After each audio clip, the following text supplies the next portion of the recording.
Tetris 99. Tetris 99 is it was a surprise announcement that people are like, oh, it's available. It's free to play. It's Tetris, classic Tetris. Yeah, see, and I did play it, and I don't have to play 50 games of Tetris 99. I know it's Tetris. No, but for a new game with new mechanics, you might want to play. What are the new gameplay mechanics? Explain them to me. The attacking.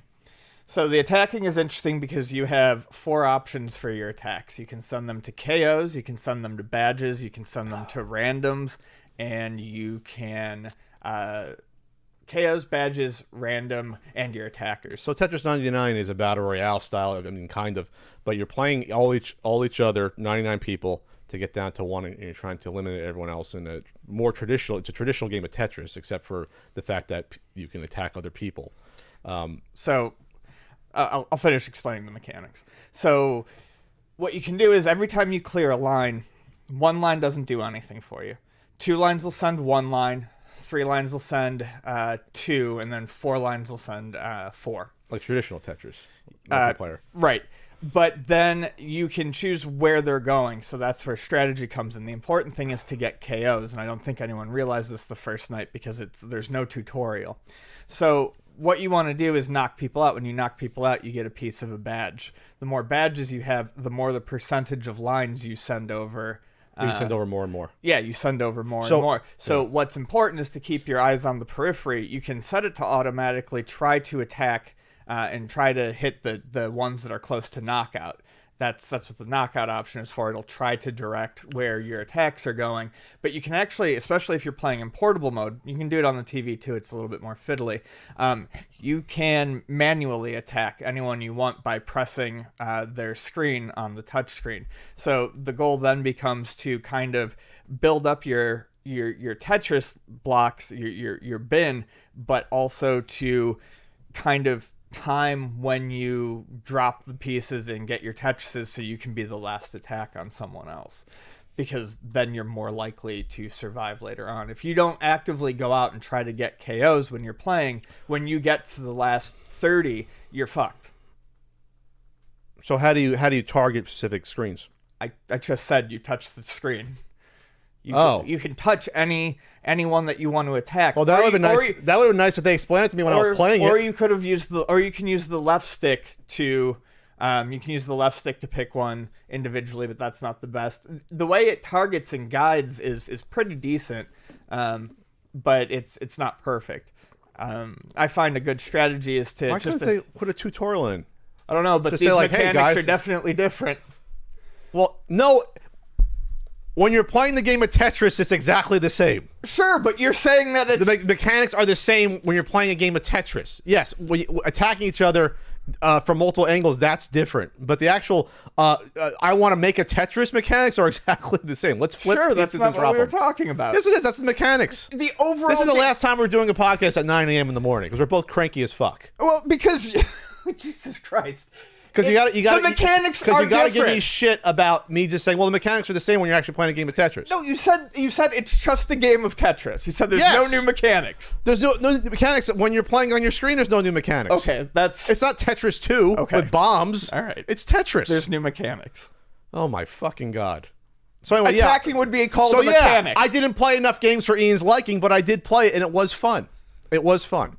And I didn't know what I was in terms of the attack mechanics, because it wasn't explained when you load up the game. When you load up the game, it just says play Tetris. The game is incredibly bare bones and simple. It literally says Tetris, stats, or quit. Yes. So and then we load up a game. You have a countdown. I think it was pretty quick when I went into a new game at the start. I didn't have to wait too long. I think I waited 2 minutes. I don't think I waited 2 minutes. But then again, there was a ton of people playing when I first went in it. I think I waited like 20 to 30 seconds for a game, and yeah, it was fun. I think I got the lowest I got was 50. Get them to 50 when it splits in half. So that was cool. So, and I'm an average Tetris player. I'm not really that great. I could form Tetrises and things, but in terms of like advanced strategy and lining up things, I can do it sometimes, but usually I sort of just say, oh, let's just clear some space, which you don't want to do. You want to build Tetrises as much as you can. I will say that this, in terms of changing the flow of the game, there were a lot more straight pieces than in a typical Tetris game. There's a lot more. that I think showed up. At least when I was playing, I was like, well, because you can see several pieces in advance what's coming. Well, that's different. That's a different part of it instead of seeing one.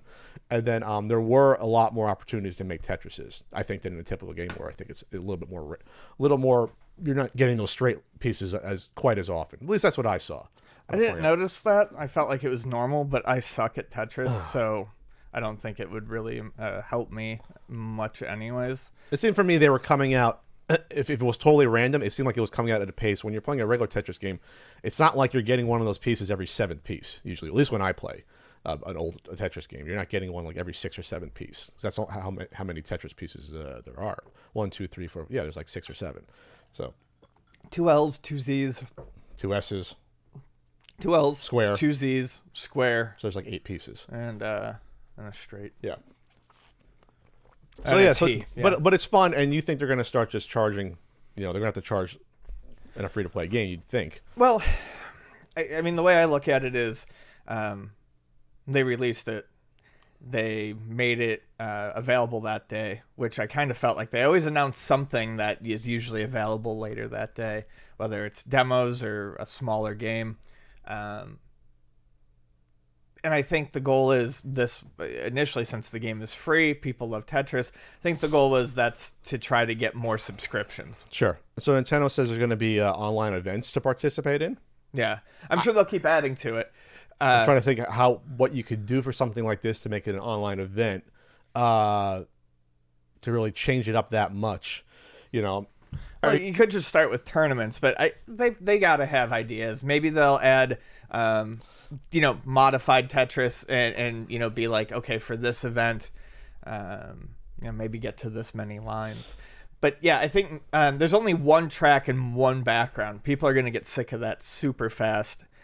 So I feel like, a way for them to make money on it in the future is to, I don't know, sell skins that maybe contain a music track and a background, or maybe do them separately. Yeah, because right now you don't have many options. You're just playing. But have it be non-gameplay related, kind of like how they do with Fortnite. Instead of costumes, you get skins. So what's interesting about this is that this is Nintendo's publishing this. Developer is a company called Arika. Yeah, Arika's been around. So this is technically it's a second party game since Nintendo's not developing it themselves, but they're publishing it. So I guess they went to the Tetris company, got the license, and they said, we're going to get back into this Tetris game. Why not? And the Tetris company's probably like, oh yes, please Nintendo, please do something different with Tetris for God's sake. And here you are. So it's an ingenious little game that they came up with, and But Ian, what was the highest place you got? 15th, and Vani got 5th. That must be nuts when you get down to that part. It is, because it starts going faster at 50, then it starts going faster at 25, and then I think it actually starts going faster at 10, but I can't verify that. I'd love to watch Vani play Tetris, because it just... Oh, I mean, the drops are faster. Yeah. Okay. Yeah. And speaking of drops, I saw some fancy spinning going on that sort of like paused the droppage, which I thought was very interesting. Like if you kept spinning it in place to get into nooks and crannies, it looked like you got a lot more time to drop it. So people were getting out of tight spots, at least in the videos I saw, where like look, they were dead, and they kept spinning and getting into nooks and crannies with the T block. And I was like, wow, that's interesting. That's some fancy shoot in there. Those are the much ballyhooed T-spins, I believe. Yes, T-spins, which you could do in a traditional Tetris game. But I don't remember it being that you can like basically almost pause time, like constantly spinning them. So maybe they changed that up to save people. Like you could save yourself more when it comes to that. So Arika in 2005 released an arcade Tetris game called Tetris the Grandmaster 3 Terror Instinct. Okay. Yep. So this is the first Nintendo game since the N64 one? No, there's Puyo Puyo Tetris that came out on the Switch. Okay, that they published on Nintendo? Oh no, that was Sega. Okay, was it first Nintendo published? Yeah, you're probably right on that. Not Wetris? Who did Wetris? Wetris was actually called Aqua Aqua. It was definitely a different company, and they just called it Wetris to be funny. They just called it Wetris. Yeah, it's funny. I saw Norm say we want Hatris Battle Royale, which I think is funny. I've never played Hatris. Hatris is I mean, it's weird on its surface, Hatris. It's just you're putting hats on people's heads and matching them. I have a Mandela effect thing with Tetris. It was it released on the NES? Yes. Okay, but it wasn't released on the Super Nintendo. I guess it never comes into the shop. Well, not on Super Nintendo. Yeah, see, I constantly in my head can see a Super Nintendo copy. It's like Chess Master. You don't think Chess Master is an NES game because you don't see it as much as you do. It's like, wow, is that a game? Yes, you just don't ever see it. Chess Master actually could be a rare game. Then I think about it. You never see Chess Master. We used to have like 5 or 6 copies at the store, and now it comes in every other month. Because no one bought it. Yeah, well, it's in fucking black and white. Well, yeah, but it's a good game. There's tons of options. I'm just saying. Like, anyway, it's a very good game. It's got to be at least uncommon. I got to check a certain NES Guide app. It's going to get updated, hopefully. Anyway, so anything else before we move on here about Tetris 99? Yeah, we can go. I haven't played enough for Ian's liking, apparently, but I still played it.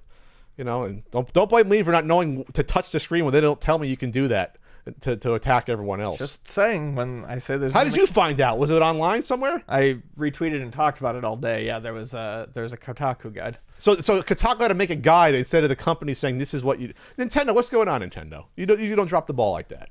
We got to discover how to play your games now. Print out a manual, mail it to me. I don't know how to do it.